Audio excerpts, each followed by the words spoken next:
Welcome to the Better Workday Podcast with your host, Niamh Moynihan. In each episode, Niamh shares new insights and practical ideas to help you create a better workday.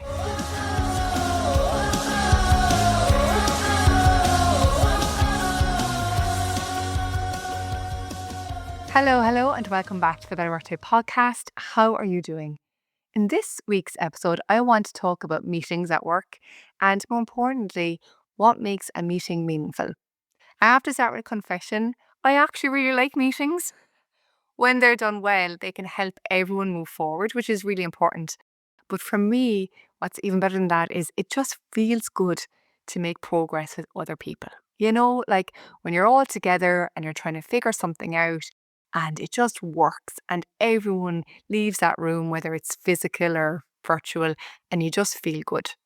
And yeah, so I love meetings. I love them when they're done well. I think that they're really important in the workplace, whether or not you're in person, fully remote, or hybrid. And honestly, in worlds of work where we can spend all day buried head down in tasks, the human connection is so important, and meetings are just one way to do it.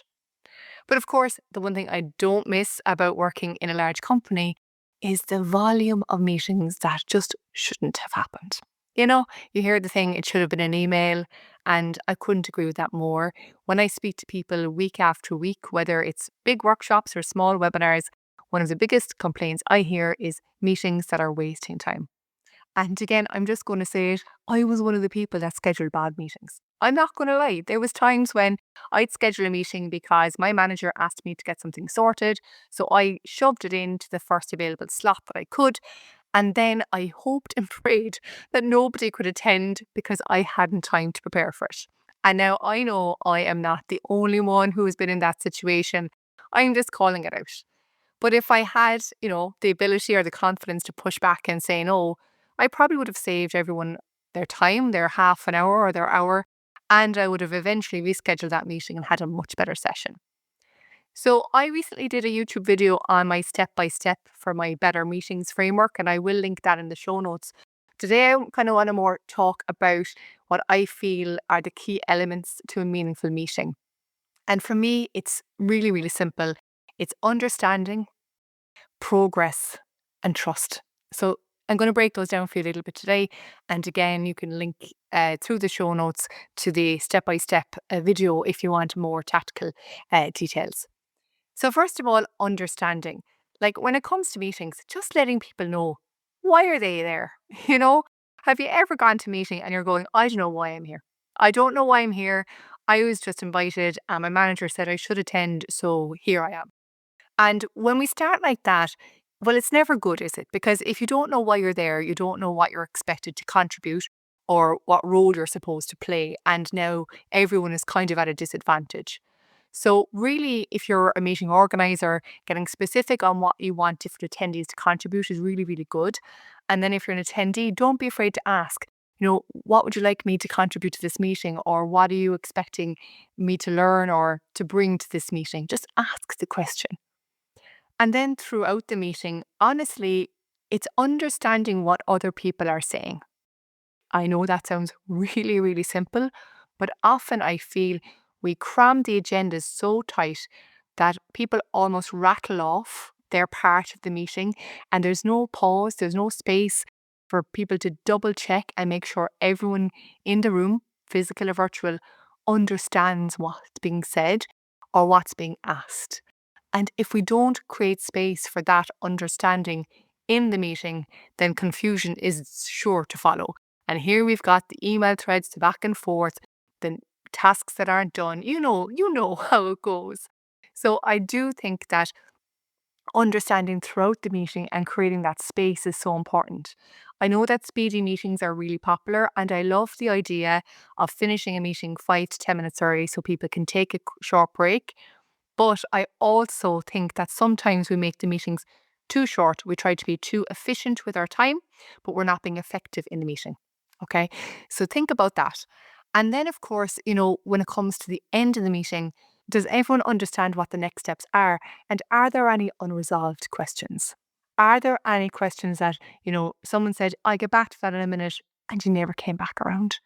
Because again, if you leave a meeting with those unresolved questions, they're going to carry back over and they're going to have an impact on the work that's meant to come as a result of the meeting and on the next one. So really, I think in order to improve understanding and to make sure everyone's on the same page is really just to take a little bit more time and space and intention to make sure the meeting, first of all, has a clear objective, that everyone knows what it is and why they're there.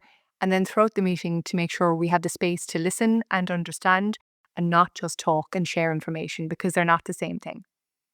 Now, the second part then for me is progress. So this is so simple. Is the meeting moving work forward? Okay. What are you going to be able to do after the meeting? So meetings should be able to solve a problem, give approval on something, answer questions, give clarification. There is a purpose to the meeting, and it's usually to get to the next step. So that's either the next step in your day-to-day tasks or the next step for a project or whatever it is you're working on. And I always ask, is the meeting facilitating work or getting in the way of work? And if you can't answer that, then I suggest that you pause that meeting and think about it. Because when we're making progress, of course, we're happy to meet with other people. It's great. As I said at the start, we get work done, things move forward, project phases get finished. It's brilliant. But when meetings get in the way of the work, either because it's poorly organized and there's no agenda or the wrong people are in the room, then it's no good. Okay. So again, at the end of the meeting, a quick pulse check. Are we able to make progress as a result of this meeting? Yes or no? And that's going to show up where you have meetings that maybe need to be looked at. And then for me, number 3 is trust. And this is huge. And by trust, I mean trust that the follow-up will happen.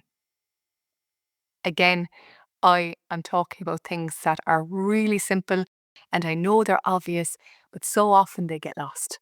Have you ever been to a meeting and maybe I took on a task and I said, yes, I'll do it.